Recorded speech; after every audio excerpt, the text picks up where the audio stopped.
In this episode of LaYinka Speaks, I'm going to be sharing my reflections and insights from our Level Up Book Club Book 1 of 2023, which was Atomic Habits by James Clear.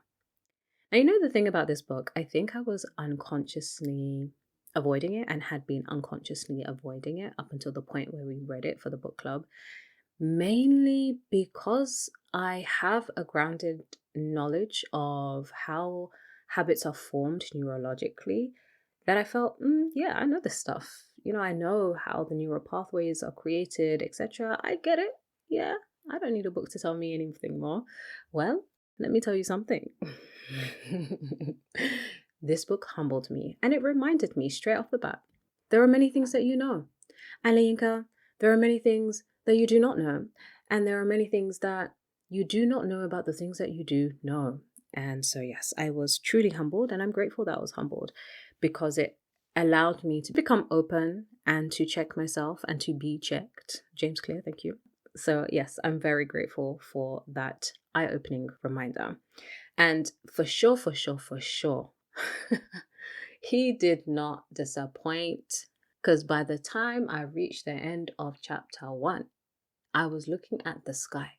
I was asking myself, wow, is this what you thought you knew? All right, so I know that there may be some of you who don't know that we have a book club. And the book club has been running for over a year. And we read books that aim to help us and support us to be transformed, not just to be informed.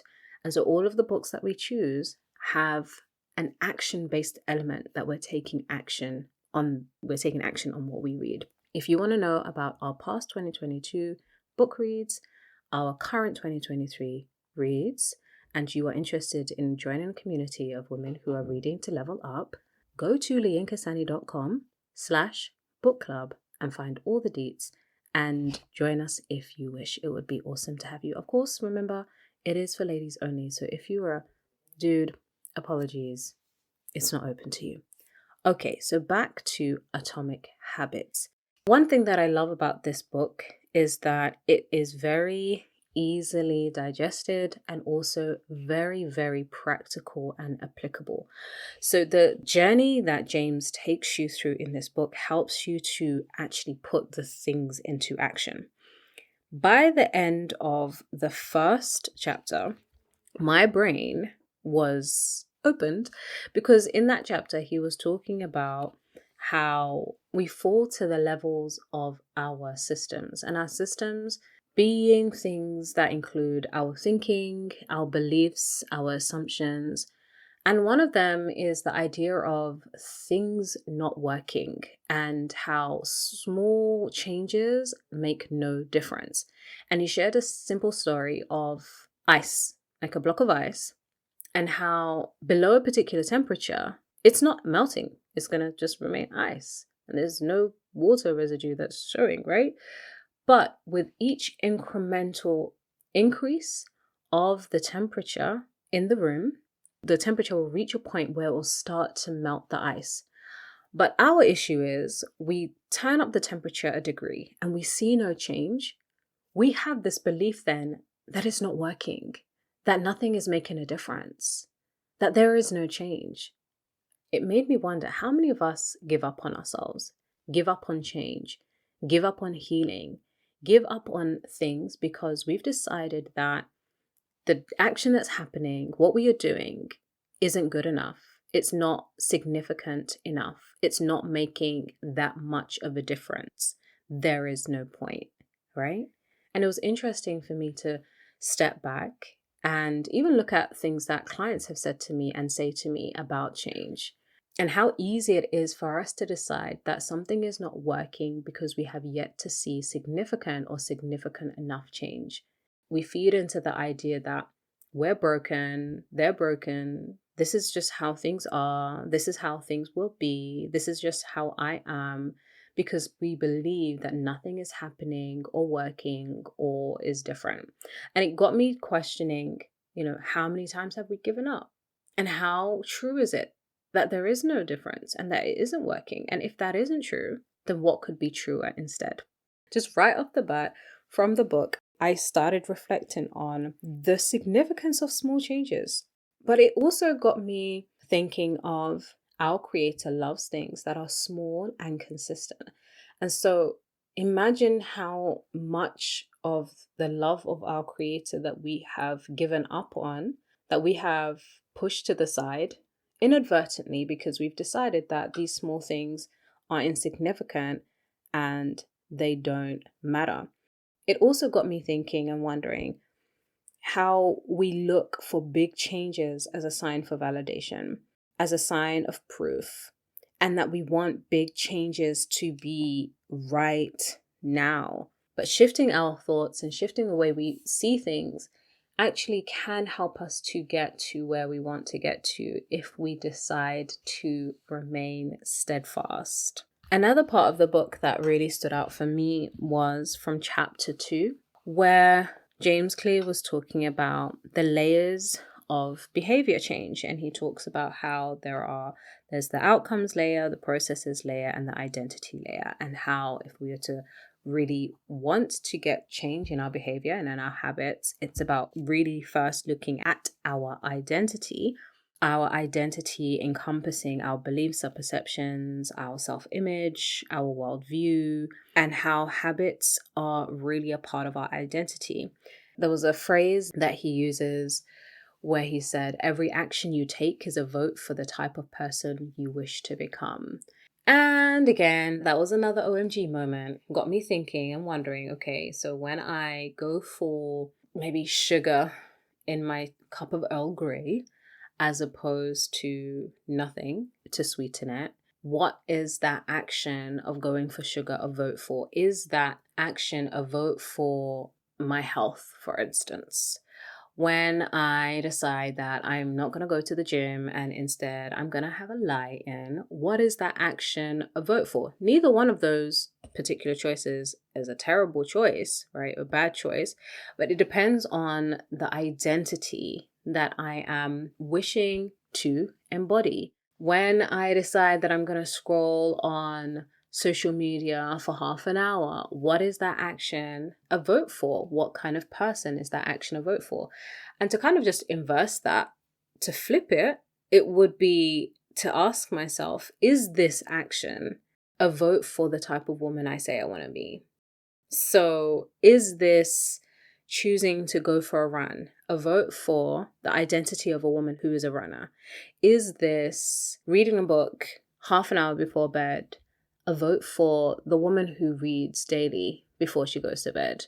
Is this picking up the phone when I'm really, really tired a vote for a woman who is connected to herself and advocates for herself and takes care of herself?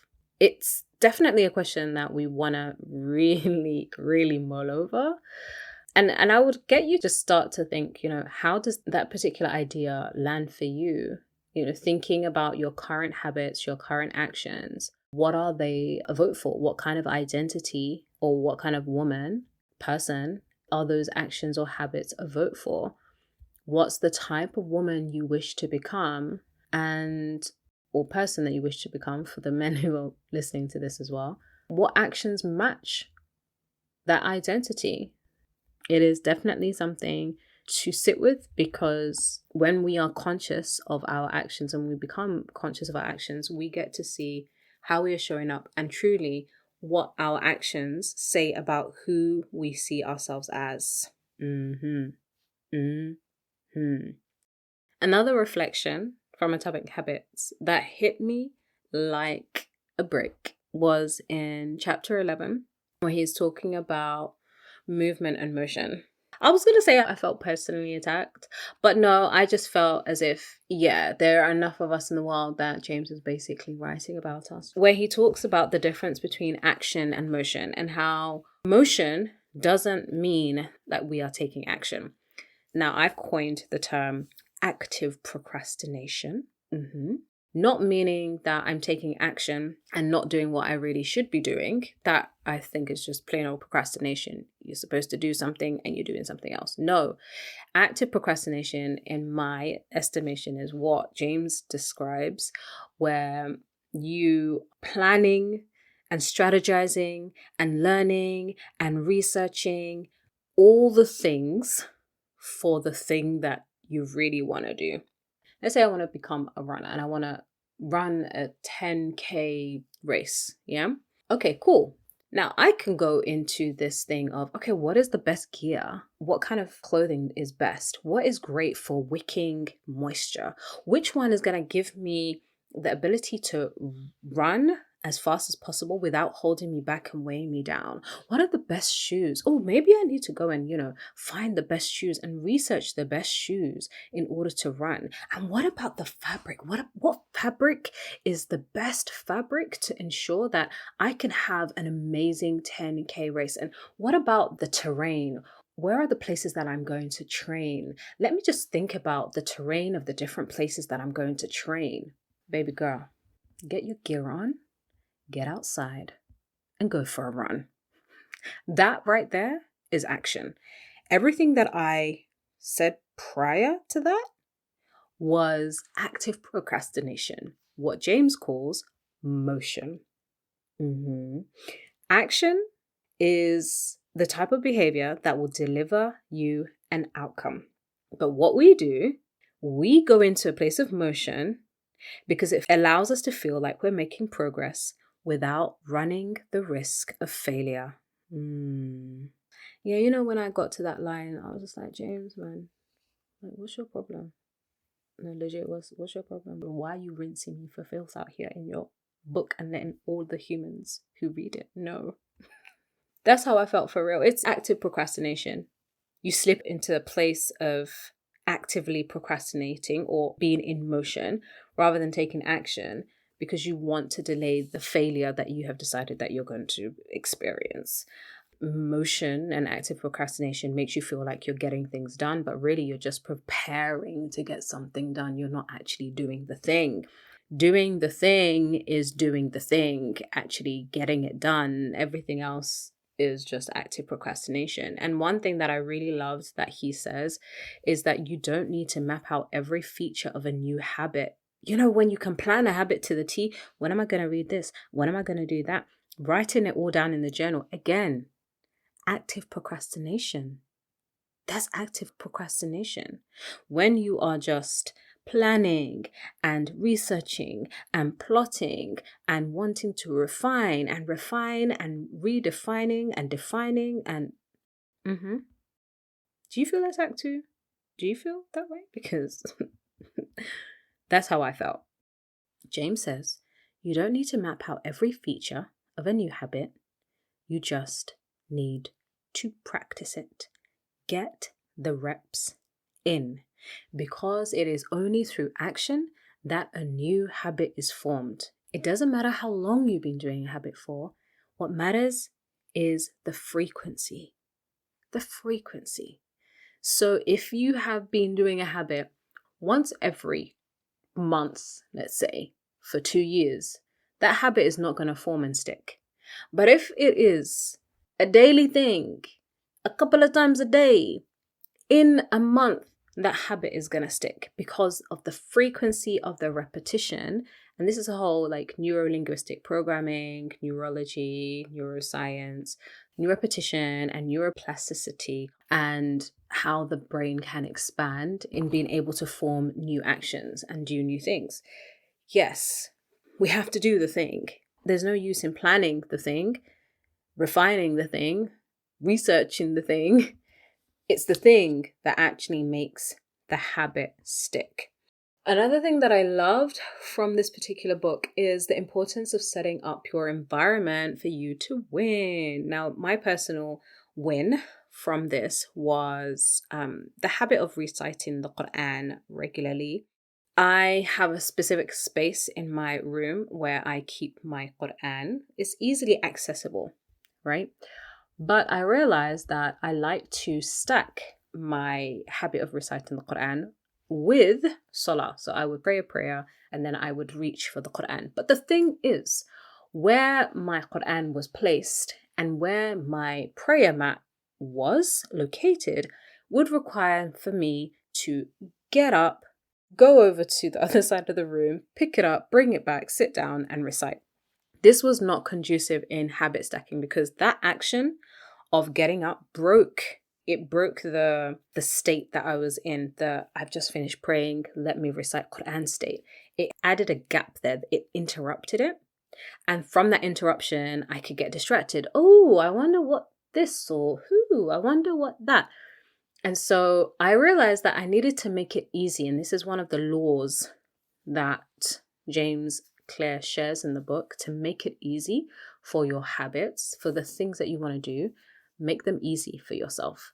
And so by moving my Quran close to where I pray, so that I would literally just have to reach out and I've got the Quran in my hand while I'm still sat on the ground after prayer, the action of reciting the Quran more regularly happened, mainly because I made it easy. And James shares that in the book, that we want to set ourselves up to win. So for the habits we want to make, habits that we want to break, are we setting up our environment to be conducive for that? Are we supporting ourselves and making it easy for us to do it or to not do it? So if you want to eat well, do you have an environment set up for that? Do you have junk and stuff that you really don't want to be eating so easily accessible to you? Do you have things prepped? Do you have meals planned? Do you have your water bottle that you say you want to drink more water, but actually you don't have any water in sight? Make it easy for yourself.